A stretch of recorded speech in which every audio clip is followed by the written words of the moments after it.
अंतरराष्ट्रीय युवा विद्वान, जैन दर्शन में यूनिवर्सिटी टॉप व गोल्ड मेडलिस्ट, जैन सिद्धांत एवं न्याय विषयों को सरलता से समझाने वाले, यूएसए, इंग्लैंड, ऑस्ट्रेलिया आदि अनेक देशों में जैन धर्म की महती प्रभावना करने वाले, पंडित टोडरमल पुरस्कार, युवा विद्वत रत्न आदि अनेक पुरस्कारों से सम्मानित मूर्धन्य विद्वान डॉक्टर संजीव कुमार गोधा जयपुर द्वारा जानिए धर्म का मर्म। इस कार्यक्रम के प्रायोजक हैं श्रीमान वज्रसेन जैन, श्रीमती सुनीता जैन, श्रीमान शोभित जैन, श्रीमती सृष्टि जैन, आत्मार्थी श्वेता जैन और निर्ग्रंथ जैन, महावीर पीवीसी प्रोडक्ट्स, विश्वास नगर, दिल्ली।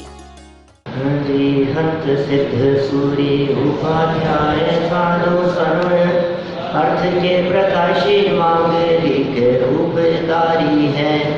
तिनको स्वरूप जान लागते भरी जो भक्ति, काय को नमाई स्तुति पहुँचाई है। धन्य धन्य तिन्ने काजे सब राजे भाई, कर जोड़े बार बार वंदना हमारी है। मंगल कल्याण सुख ऐसो हम चाहते हैं, हो मेरी ऐसी दशा जैसी तुम्हारी है। हो मेरी ऐसी दशा जैसी तुम्हारी है। हो मेरी ऐसी दशा जैसी तुम्हारी है। क्षत्र चूड़ामणि नामक इस ग्रंथ में कहानी बहुत आगे बढ़ चुकी है।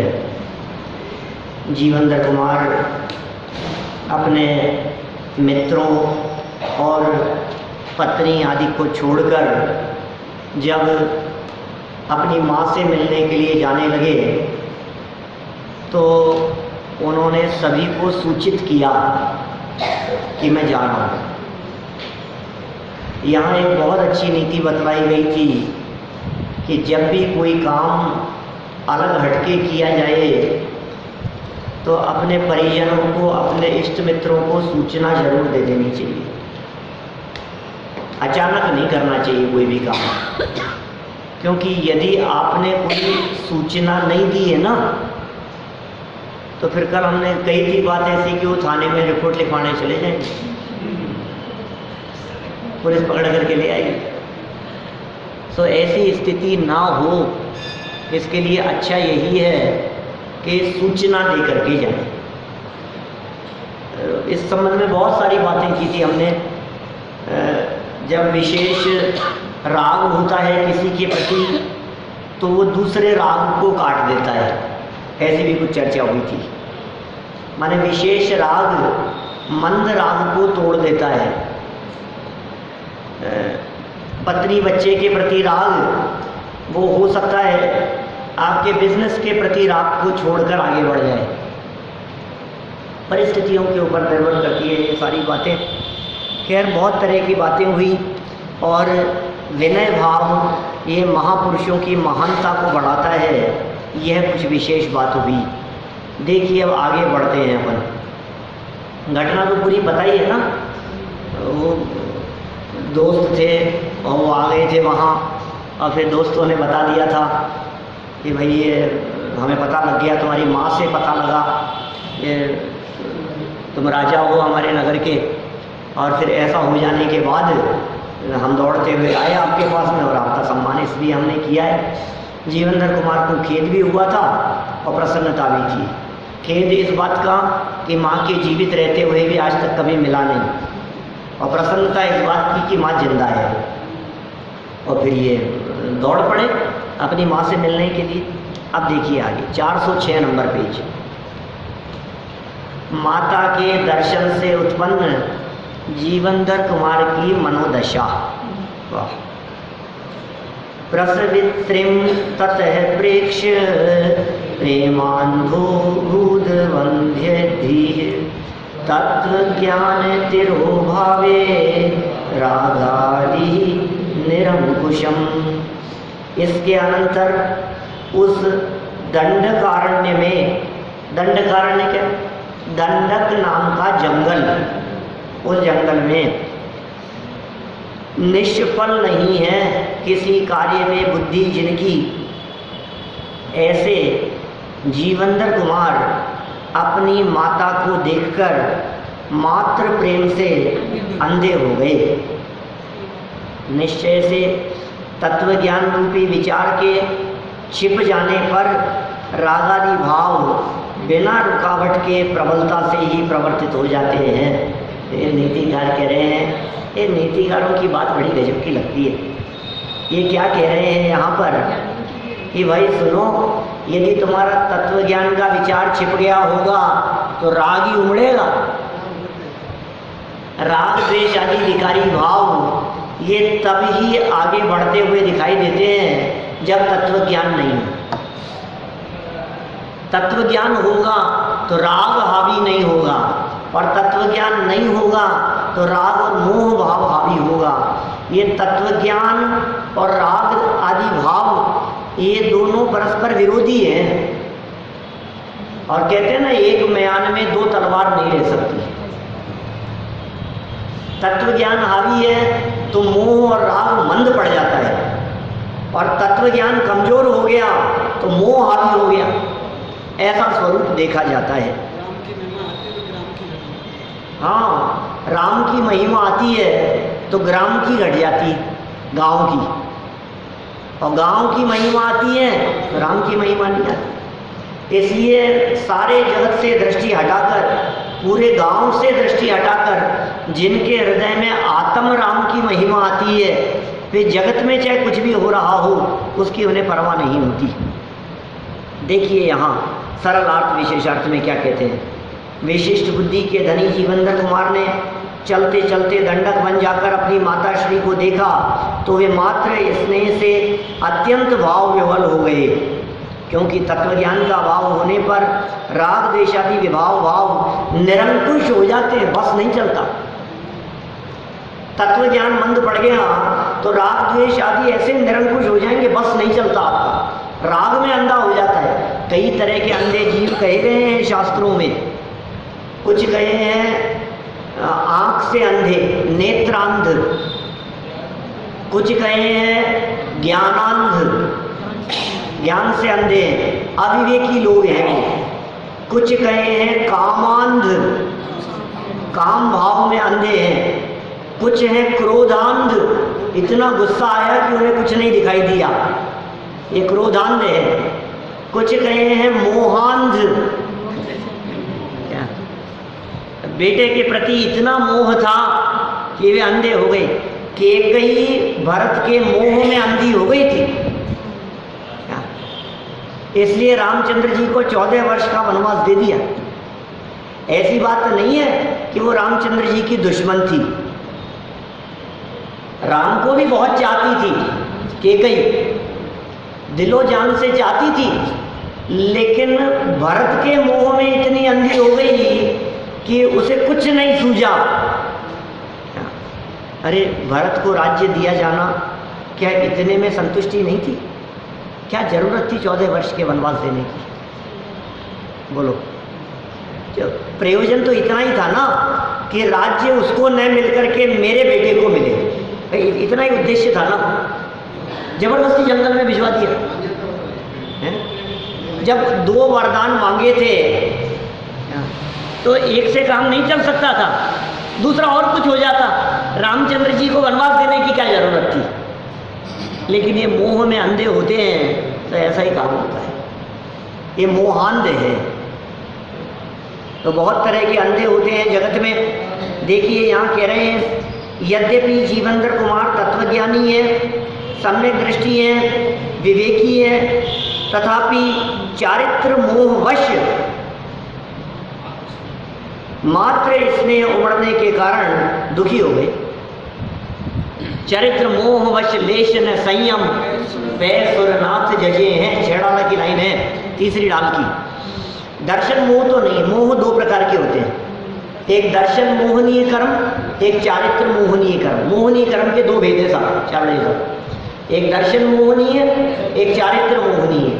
दर्शन मोहनीय श्रद्धा विचलित कर देता है, और चारित्र मोहनीय कषाय उत्पन्न करने में निमित्त बनता है। तो श्रद्धा से विचलित तो नहीं हुए, श्रद्धा से विचलित हो जाए तो सम्यक दर्शन छूट जाए। सम्यक दर्शन श्रद्धा की सम्यकता है। दर्शन मोह अनंत संसार का कारण है। चारित्र मोह अल्प संसार का कारण। दर्शन मोह दिखाई नहीं देता, चारित्र मोह दिखाई देता है। कषाय है ना, अंदर की उल्टी मान्यता दिखती नहीं है भैया। अंदर का बैठा गाढ़ा मिथ्यात्व। गुस्सा करो तो एकदम दिखता है ये कितने कषाई है। क्रोध तो दिखता है, उल्टी मान्यता नहीं दिखती। बाहर में विकार तो दिखता है। समझो आप, क्रोध, मान, माया, लोभ, चार प्रकार के। अनंतानुबंधी, अप्रत्यय ज्ञानावरण, संज्वलन, चार प्रकार के 16 हो गए। फिर हाथ से दिखता है रति, अरति, शोक, भय, जुगुप्सा माने ग्लानि, घृणा, स्त्री वेद, पुरुष वेद, नपुंसक वेद, ये वेद का परिणाम, ये सब दिखते हैं। उल्टी मान्यता नहीं दिखती, मिथ्यात्व नहीं दिखाई देता, विपरीत मान्यता दिखती नहीं है। तो जो नहीं दिखता है वो पाप बड़ा है, और जो दिखता है वो पाप छोटा है। क्या? नहीं दिखने वाला ज्यादा बड़ा अपराधी है। कौन बड़ा अपराधी? जो छिपा हुआ है, जिसको देख करके कोई कह नहीं सकता कि अपराधी है, वो बड़ा अपराधी है, वो शातिर है। और जैसे देख वो कमजोर चोर है जो छोटी सी चोरी करते पकड़ में आ जाए, चोरी करना आता नहीं है। तो यहाँ क्या कह रहे हैं? दर्शन मोह तो चला गया, इसलिए सम्यक दर्शन तो कायम है। और चारित्र मोह, इसका जब तीव्र उदय आया तो मात्र प्रेम में अंधे हो गए, अंधे दिख रहे हैं। वो मोह तीव्र हावी हो गया है, ऐसा दिखाई देता है। दुखी भी हो रहे हैं, वो प्रेम उमड़ने लगा। द्वेष भाव दुखदाता है, ऐसा तो सभी मानते हैं, लेकिन प्रेम भाव भी दुखद है, यह बात बहुत कम लोग मानते हैं। सारा जगत ये कहता है दीपेश जी, प्रेम से रहो, प्रेम से रहो, अपनेपन से रहो, लड़ाई मत करो, आपस में मनमुटाव नहीं होना चाहिए, झगड़ा नहीं होना चाहिए, विवाद नहीं होना चाहिए। सारा जगत ये कहता है, प्रेम प्रेम की बात कहता है। और लड़ाई मत करो, मतलब द्वेष नहीं करने की बात कहता है। जनागम क्या कह रहा है कि सुनो, द्वेष में तो सब दुखी होते ही हैं, ये राग भी कम दुखी करने वाला नहीं। द्वेष की तुलना में ये राग बहुत अधिक दुखी करने वाला है। ये राग भाव कम खतरनाक हो ऐसा मत समझ लेना। हाँ, ये राग दिखता नहीं है, ये तकलीफ देने वाला दिखता नहीं है। ऊपर ऊपर से ऐसा दिखता ही नहीं, बहुत अच्छा है, अच्छा है, नहीं राग तो होना चाहिए, प्रेम भाव तो होना चाहिए। अरे प्रेम ज़्यादा खतरनाक है क्या? आगे चल करके तो इसमें बदल जाता है, ये राग द्वेष में बदल जाता है। जितना आपका गुस्सा आता है वो सब आपका क्रोध, यद्यपि क्रोध द्वेष रूप कषाय है। आपको पता है ये जो 25 कषायों के भी नाम कहे थे, 16 और 9, ये 25 कषायों में 13 कषायें तो राग है और 12 कषायें द्वेष रूप है। जानते हैं कौन कौन सी 13 राग रूप है? 4 प्रकार की मायाचार और 4 प्रकार का लोभ राग है। 4 प्रकार का मायाचार, 4 प्रकार का लोभ, 8 हो गए। फिर हास्य, रति, स्त्री वेद, पुरुष वेद और नपुंसक वेद, 5 ये 13 राग रूप है, राग है ये। अब द्वेष में कौन कौन सा बच गया बताओ नाम अजू भैया? 4 प्रकार का क्रोध, 25 में से कौन से बच गए? अनंतानुबंधी क्रोध, अप्रत्याख्यान क्रोध, प्रत्याख्यान क्रोध, संज्वलन क्रोध। 4 प्रकार का क्रोध और 4 प्रकार का मान, ये भी द्वेष रूप है। क्रोध और मान, ये 8 प्रकार का हो गया द्वेष। और बताओ तो बोले अरति द्वेष है इसमें, शोक, भय और जुगुप्सा, ये सब द्वेष रूप है। तो 12 कषायें द्वेष रूप है और 13 राग रूप है। अभी हमें समझाना क्या है आपको कि इसमें जो गुस्सा दिख रहा है ना आपको, ये गुस्सा द्वेष है, क्रोध करना। लेकिन गहराई से विचार करना, उनके ऊपर ही ज़्यादा गुस्सा आता है जिनके ऊपर राग ज़्यादा होता है।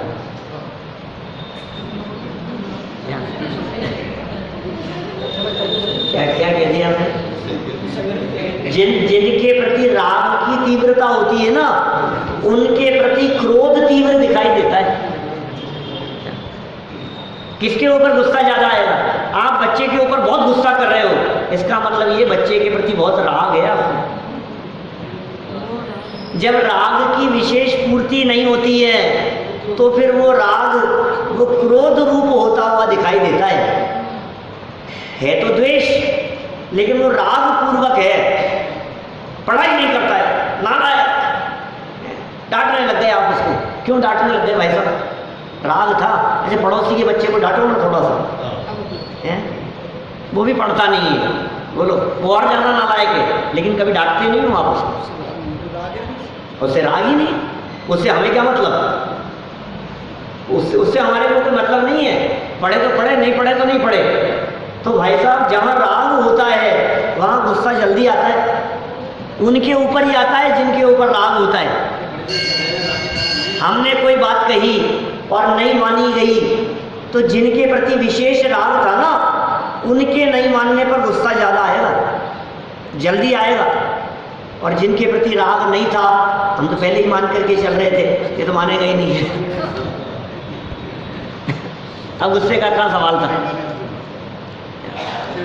माने देख लीजिए, ये जो राग है ये ज़्यादा खतरनाक है। ये बात मैं यहाँ बतलाना चाह रहा हूँ आपको। सारे झगड़े वही सब पुरानी बातें सब कई बार कही है आपको। जड़ जोरू और जमीन के प्रति होने वाला राग, वो सब विवाद का कारण बनता है। देखिए, सो कहाँ आ गए अपन? यहाँ द्वेष भाव दुखदाता है, ऐसा तो सभी मानते हैं, लेकिन प्रेम भाव भी दुखद है, यह बात बहुत कम लोग मानते हैं। वस्तुतः तो राग द्वेष से रहित एक वीतराग भाव ही सुखदाता है। क्या राग भी ना हो और द्वेष भी ना हो? हमारे भगवान भी वीतरागी होते हैं, हमारा दर्शन वीतरागी दर्शन है, हमारे मुनिराज वीतरागी होते हैं। ये सब वीतरागता के पोषक हैं। जिनवाणी वीतरागता की पोषक ही जिनवाणी कहलाती है। मुनिराज वीतरागी संतों का ये बड़ा उपकार है। हमारे भगवान वीतरागी और सर्वज्ञ होते हैं। ये जैन दर्शन वीतरागी दर्शन है। हमारे यहाँ राग को कोई स्थान नहीं है। और तो और सुनो, भगवान के प्रति राग भी, वीतरागियों के प्रति राग भी वीतरागी बनने में बाधक है। क्या क्या कह दिया हमने? क्या? वीतरागियों के प्रति होने वाला राग भाव भी वीतरागी बनने में बाधक है। तो सब वीतरागियों के प्रति राग नहीं हो? क्या कहना चाहते हो आप? वीतरागी मुनिराजियों के प्रति राग नहीं होना चाहिए, वीतरागी भगवान के प्रति राग नहीं होना चाहिए। अब सुनो, दो वाक्य कहता हूं। जिन्हें वीतरागी मुनिराज और वीतरागी परमात्माओं के प्रति राग ही नहीं है, क्या उनके तो अभी दिल्ली बहुत दूर है, वो तो भटके, उन्हें तो कुछ खबर ही नहीं है। इसका मतलब मुनिराजों के प्रति राग तो होना ही चाहिए। हमारे देव शास्त्र गुरु के प्रति राग भाव तो होना ही चाहिए, लेकिन यदि वो राग ही बना रहा तो आप वीतरागी नहीं बन पाओगे। माने वीतरागी बन जाने के लिए, स्वयं वीतरागी बन जाने के लिए उन वीतरागियों के प्रति राग से भी ऊपर उठना पड़ेगा। जब तक राग है तब तक वीतरागता नहीं है। वीतरागी बनने का मार्ग वीतरागियों के राग से शुरू होता है और वीतरागियों के प्रति राग को भी टूटकर संपन्न होता है। फिर दो वाक्य कह दिए, वापस बोलता हूं, ध्यान देना। वीतरागी बनने का मार्ग, वीतरागी बनने का मार्ग वीतरागियों के राग के बिना शुरू नहीं होता, वीतरागियों के राग से शुरू होगा। लेकिन जब वीतरागी बनते हैं क्या, तो वीतरागियों के प्रति राग भी छूट चुका होता है। भूमिका है, भूमिका के अनुसार चलना पड़ेगा आपको। तो फिर राग होना चाहिए कि नहीं होना चाहिए, कि सुनो, जिस भूमिका में तुम बैठे हो इस भूमिका में तो राग होना ही चाहिए इस भूमिका के अनुसार, लेकिन ये राग भी छोड़ने योग्य है, ये निर्णय भी इसी भूमिका में किया जाना चाहिए। क्या राग तो आग है, जहां होगी वहां जलाने का काम करेगी। ये जीवेंद्र कुमार के मन में, हृदय में जो अपनी माँ के प्रति भी राग है, क्या वो कोई आनंद देने वाला नहीं है, ये कष्ट दे रहा है यहाँ पे। तो वस्तुतः तो राग द्वेष से रहित एक वीतराग भाव ही सुखदाता है। इसीलिए तो कहते हैं पुण्य पाप तो कर्म है और वीतरागता धर्म है।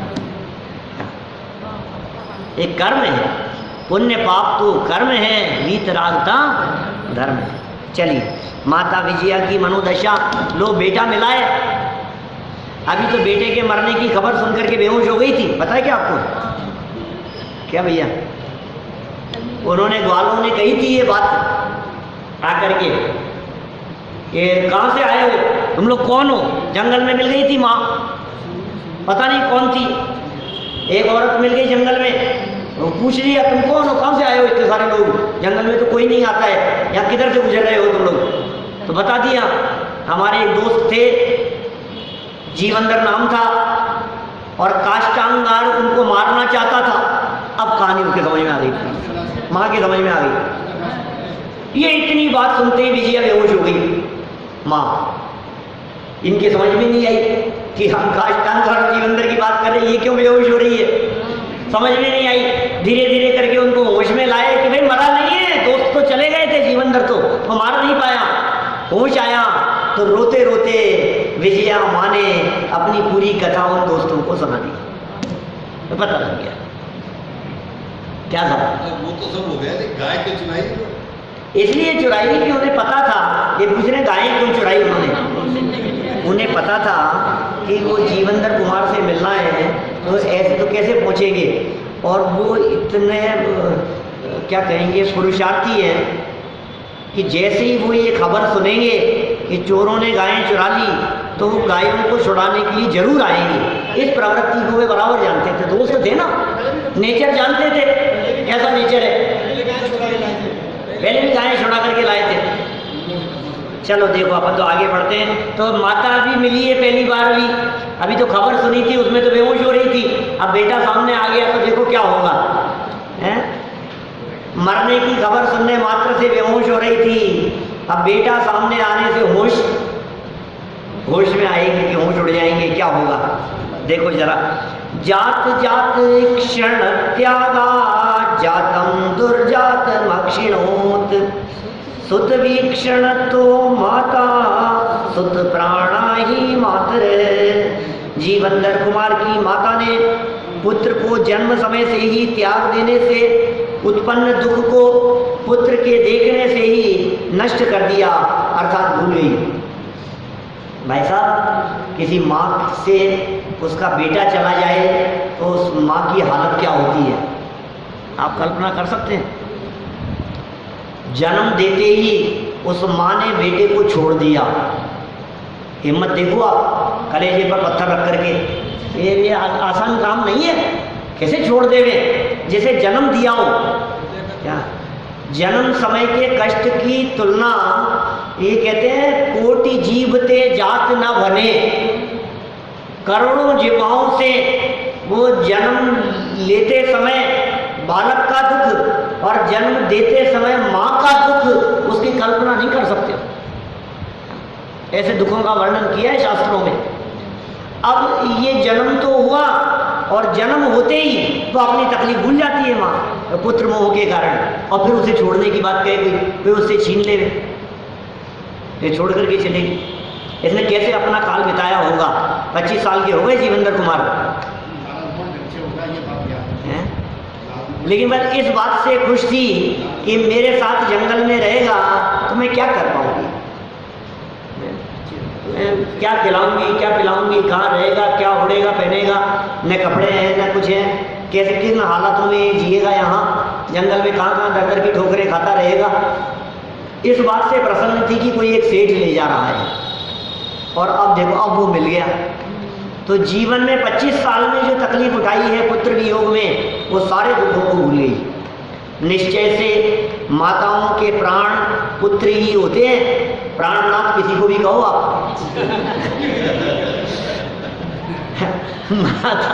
माताओं के प्राण क्या, नीतिकार के में क्या कहूँ, बात तो सही है। तुम भले ही कहते रहो कि हम इनके प्राणनाथ हैं, क्या कुछ दम नहीं है। निश्चय से ये सच्ची बात कह रहे हैं, ये परमार्थ है, ये बात है। माताओं के प्राण पुत्र ही होते हैं, जान बसी है बच्चों में, अर्थात माताओं को पुत्र प्राणों से प्रिय होते हैं, प्राणों से ज़्यादा प्रिय हैं। वो बच्चे के लिए तुम्हें छोड़ सकते हैं, समझ लो आप। बच्चे जो है ना, बच्चों के लिए कुछ भी हो जाए, चाहे बच्चे तो बच्चे हैं भाई साहब। नाभ्येति किम निज शिशो न परिपालनार्थम, डरती नहीं है, शेर का सामना करने के लिए तैयार हो जाती है अपने बच्चे के लिए। माने माँ तो माँ होती है भाई साहब, कुछ भी कहो आप। देखिए आप, गांधी जी को कही थी माँ के ऊपर निबंध लिखने के लिए पूरी क्लास में, मालूम है आपको? माँ के ऊपर निबंध लिखो। घटना गांधी जी ने आत्मकथा में लिखी अपनी, माँ के ऊपर निबंध लिखने के लिए कहा गया। पूरी क्लास में सब बच्चों ने लिखा, और गांधी जी सिर्फ एक वाक्य लिख करके आगे कुछ न लिख सके। कॉपी चेक हुई, गांधी जी को बुलाया गया, अध्यापक ने गांधी जी को बुलाया कि क्या बात है, तुम तबीयत ठीक नहीं थी क्या तुम्हारी? ऐसा तो मैं मान नहीं सकता कि तुम लंबा चौड़ा निबंध नहीं लिख सकते हो माँ के ऊपर, इतने मंद बुद्धि नहीं हो, तुम बहुत होशियार हो। ये एक वाक्य लिख करके बस इतना सा वाक्य क्या लिखा था कि माँ तो माँ जैसी होती है, इतना सा वाक्य था, इतना सा वाक्य। गुरुजी लिखने को तो मैं बहुत कुछ लिख सकता था, क्या कि माँ का हृदय सागर जैसा होता है, माँ की दृढ़ता पृथ्वी जैसी होती है, माँ पर्वतों जैसी अचल होती है, बहुत बहुत उपमाएं दे करके लिख सकता था। लेकिन सच बताऊं, मुझे माँ का हृदय सरोवर समुद्र से भी ज़्यादा गहराई लिए हुए दिखाई दिया। ये समुद्र आदि की, सूर्य चंद्रमा तारों आदि की उपमाएं, इन उपमाओं में उसे बांधा नहीं जा सकता है, अनुपम है, अनुपमेय है। मैं क्या उपमा दूँ? गुरु जी को समझ में आ गई बात, क्या नंबर जो भी मिले हों, लेकिन बात तो ऐसी है कि माँ तो माँ जैसी होती है, माँ है वो, जिनवाणी भी माँ है हमारी। हमने कही थी एक बार आपको, माने आप कितना भी कष्ट सह करके घर में आओ, 2 दिन कहीं घूम फिर करके परेशान होकर के, तो माँ का वाक्य क्या होता है, बेटा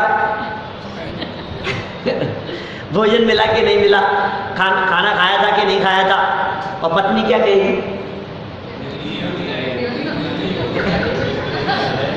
मैं कुछ नहीं कह रहा हूँ। तो माँ का तो हृदय माँ जैसा ही होता है क्या? और सुनो, ये जो है ना अपना त्रिकाली ध्रुव, ये भी क्या है? ये आत्मा है, माने आत्मा है। जिनवाणी भी माँ है, और जिनवाणी माँ जिसके गीत गाती है वो भी कौन है? वो भी आत्मा है। माने जिनवाणी की आत्मा, आत्मा किसे कहते हैं? आत्मा शब्द का मतलब प्राण। तो जिनवाणी का प्राण क्या है? बोले जीव। ये आत्मा है, जिनवाणी माँ की आत्मा, ये जीव मात्र में बसती है। तो जीव मात्र, देखिए जरा, माता विजया युवा पुत्र जीवंदर को देखते ही जन्म समय से ही उत्पन्न पुत्र के वियोग के महान दुख को तत्काल ही भूल गई, क्योंकि माताओं को अपने पुत्र प्राणों से भी अधिक प्यारे होते हैं। विशेषार्थ, पुत्र जन्म के समय पुत्र की रक्षा का अन्य कोई उपाय न होने से तथा तत्समय समागत देवी की सलाह के अनुसार पुत्रेच्यु गंधोत्कट सेठ के लिए माता विजया ने शमशान में ही अपने प्राण जैसे प्रिय पुत्र को दे दिया था। देवी प्रकट हुई थी, देवी ने भी ऐसी बात कही, और पुत्र की इच्छा रखने वाला था सेठ, तो ऐसे पुत्र को भी दे दिया था। अतएव माता विजया पुत्र जन्म से ही पुत्र के वियोग का असह्य दुख भोग रही थी। देखो, एक तो पति का वियोग हो चुका है, पुत्र का जन्म हुआ और पुत्र को छोड़ दिया, अब अकेले में पुत्र ही तो सहारा था।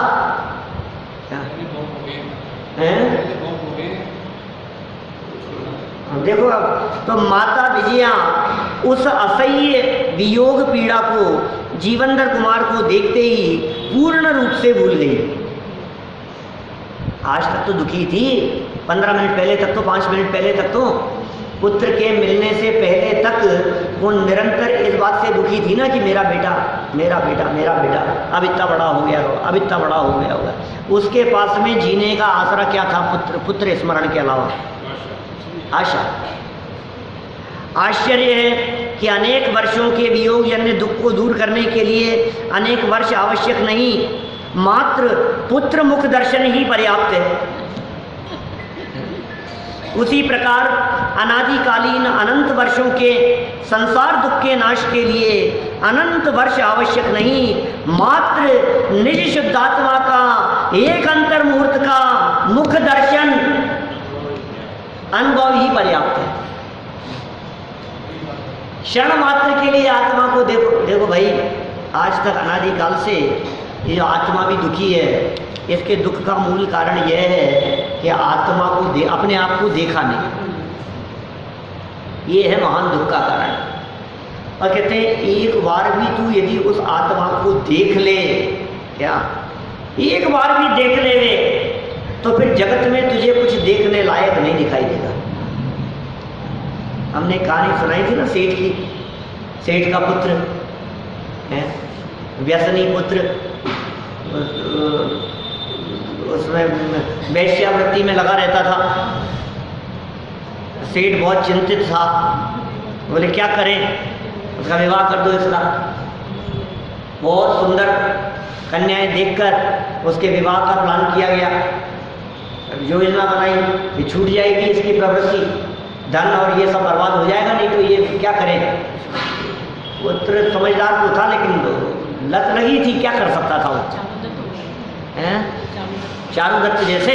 अब क्या करें बोलो, क्या उपाय था? विवाह निश्चित हो गया।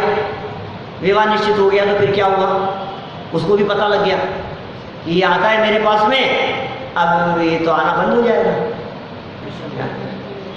वैश्या को लगा कि अभी आना बंद हो जाएगा, और इतनी सुंदर कन्या से इसका विवाह हो रहा है, उसको देख लेगा तो मुझे तो भूल जाएगा, मेरे पास तो आएगा नहीं दोबारा लौट करके। तो क्या करें, उपाय क्या है? मेरी दुकान बंद न हो, इसका उपाय क्या है? तो वो जब आया अगले दिन, खबर तो लगी गई थी उसको, संबंध निश्चित हो गया था उसका, तो बस वही नाटक शुरू कर दिए, और रोना पीटना और दुखी होना बहुत अधिक, और बहुत उदास, और तो क्या बात है, क्या बात क्या है, क्या हो गया, हो क्या गया कि नहीं नहीं आज सुबह की बात है, एक ज्योतिषी जी निकले थे इधर से, हाँ, और उनसे कुछ चर्चा हुई, तो वो ये कह रहे थे कि वो जो सेठ पुत्र तुम्हारे पास में आता है ना, उसका संबंध जिस लड़की से हुआ है, यदि ये अपनी आंख से उसे देख लेगा तो अंधा हो जाएगा। मुझे तुम्हारी बहुत चिंता है, मुझे तुम्हारी चिंता हो रही है, मैं क्या करूं? अरे बात तो बहुत गंभीर, बिना आंखों के तो कुछ नहीं है, आंखें नहीं है तो फिर खत्म है, फिर कुछ नहीं है। ये दुनिया जो जितनी भी है ना, ये सारी दुनिया आंखों के भरोसे है। आंख नहीं है तो दुनिया नहीं, क्या है फिर? कुछ भी नहीं है। आप देखो, ये तो बात तो बहुत सही कही। अब क्या करूं क्या उपाय है? बोले एक उपाय हो सकता है, तुम घर में जब भी जाओ आंख पे पट्टी बांध करके जाओ। क्या शक्ल देख मत लेना, नहीं तो आंखें चली जाएगी। उसके भी समझ में आ गई, वो तो उसके चक्कर में था, तो अब क्या करें, आंख पे पट्टी बांध करके शादी हो। इस कार्यक्रम के प्रायोजक हैं श्रीमान वज्रसेन जैन, श्रीमती सुनीता जैन, श्रीमान शोभित जैन, श्रीमती सृष्टि जैन, आत्मार्थी श्वेता जैन और निर्ग्रंथ जैन, महावीर PVC प्रोडक्ट्स, विश्वास नगर, दिल्ली।